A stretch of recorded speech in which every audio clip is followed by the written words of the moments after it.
About half of Americans earning over $100,000 a year are living paycheck to paycheck, according to LendingClub. You heard that right. Even those earning six figures are struggling to make ends meet, but the reasons for this aren't what you think. Even the people earning what was once considered a high income aren't able to get ahead financially. Does this mean the future is looking grim for the workers who are earning less? Not necessarily. Take a look at why even those who are considered well off can't seem to make forward progress and what can be done about it. My name is Chris, and I help teach people about money, personal finance, and investing. If you're interested in improving your financial future, make sure to subscribe to the channel and hit the like button if this video is helpful. A survey by LendingTree found that 64% of all U.S. consumers were living paycheck to paycheck, at least intermittently in late 2022, which is actually an improvement over the past few years. In early 2022, 65% of Americans reported living paycheck to paycheck, down from 70% in 2020. The percentage of those living paycheck to paycheck decreases as incomes rise, but not as much as you'd think. A study by Zippia found that 56% of Americans believe that earning $100,000 per year would make them rich. If they were to maintain their same level of spending, which aligns with their current income, while earning $100,000 per year, it would be enough to make them rich if they were responsible with those increased earnings. In other words, if they continued their current spending levels with whatever income they're earning, they would presumably have a lot of extra room in their budget. What they fail to recognize is that those increased earnings almost always result in more spending.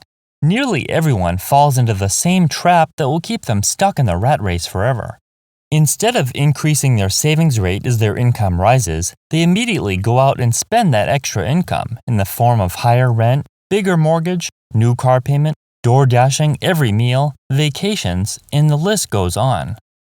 The reality is that $100,000 just doesn't buy what it used to. Decades ago, a $100,000 income was seen as quite respectable. That would be enough to have a nice home in the suburbs, a late model car, and it would be enough to take the family on a nice vacation a few times per year. Unfortunately, $100,000 just doesn't buy anywhere close to what it used to. In fact, the math is very surprising. With annual long-term inflation rates of roughly 4%, this means the dollar loses half of its purchasing power every 18 years. A $100,000 income in 2005 is the equivalent of earning just $50,000 today. With the average new car price of about $50,000 according to Kelley Blue Book and the average home price of over $400,000, you can see just how expensive things have become. Just buying a starter home on a $50,000 income today can be challenging. In addition to inflation eroding the buying power of the dollar, a $100,000 income isn't what you'd think after income tax. The amount someone would need to pay in income taxes changes based on many factors, such as their filing status, any deductions they might have, and their state income tax. For this example, let's assume 20% of their annual income would go right towards taxes. This leaves them with $80,000 per year to take home, or $6,666 per month.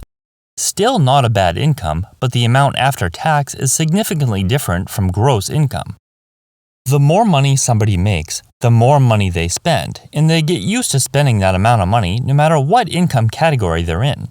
Higher income earners, in particular, are subject to lifestyle creep. They earn larger than average paychecks, so they have the ability to increase their expenses, while someone only earning enough to pay the bills doesn't really have any room in the budget to increase their lifestyle. For example, they have the option of renting a more expensive apartment if they want to, up until the point their expenses have risen to the point of meeting their income. They feel like they're successful in earning a high income, so they deserve to spend that money. They deserve the apartment they want, with no roommates. They deserve to eat at fancy restaurants, and they deserve to buy whatever their heart desires. It's almost as if these people are living in the past because they still see $100,000 as a luxurious income, even though it's only half what it was just 18 years ago. That's not to say earning $100,000 isn't a comfortable amount. It can absolutely provide a comfortable lifestyle, but it's not what they think it is. The concept of living above your means is the main cause of being in a constant state of mediocrity, barely making ends meet. Instead of living below their means and spending less than they earn, their spending rises to meet or exceed their income. When they receive a raise, they immediately spend the entirety of that raise instead of saving it for a rainy day. Live below your means is a saying we've all heard before, but it's one of the most important things you can do financially, and it just goes to show you that countless people aren't doing it. If you're not going to live below your means, you might as well forget the idea of ever getting ahead financially. Studies show that another one of the main reasons people are living paycheck to paycheck is that they fail to plan for the unexpected. The irresponsible increase their lifestyle instead of making it a priority to establish and maintain an emergency fund. Subsequently, an unexpected expense turns into a much larger problem than it should be. Susie Orman says that one of the best things you can do is establish an emergency fund of 8 to 12 months of expenses, while other finance experts recommend saving at least 3 to 6 months of expenses. Being prepared for the unexpected is crucial because things can and do go wrong, and not having the savings to cover these occurrences will only result in a continuation of being broke. An absence of sufficient emergency savings results in further financial problems. LendingTree says that 58% of those who are unable to make ends meet resorted to credit cards to bridge the gap. Putting the expenses on credit might be a temporary solution, but the can is kicked down the road until the bill comes due in a month or so when you're presented with a choice. Pay the minimum payment and accrue exorbitant amounts of interest, or try to come up with a balance in full, neither of which are desirable options. It turns out that having a significant other is beneficial when it comes to finances. LendingTree found that 56% of married couples are comfortable paying their monthly bills, compared to 40% of those who have never been married and 36% of those who are divorced. Having someone to shoulder the burden of housing costs in particular is extremely helpful when it comes to budgeting. Having a partner can be beneficial, but only if it's the right partner who shares similar values when it comes to money. Being married to someone with a spending problem will not end well. How is the average person supposed to fight inflation so their income doesn't lose buying power every year? Ideally, you want to make sure your income rises with inflation. For some, this means job hopping to some extent or leaving your current workplace and going where you'll be paid more.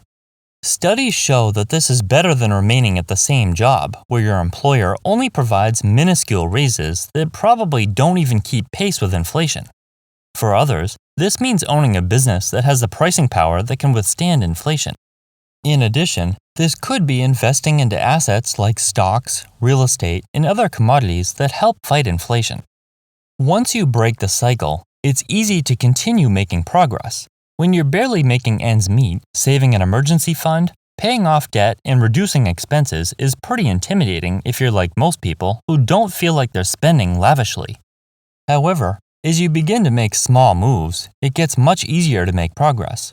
For example, as you pay off credit cards, saving an emergency fund isn't difficult.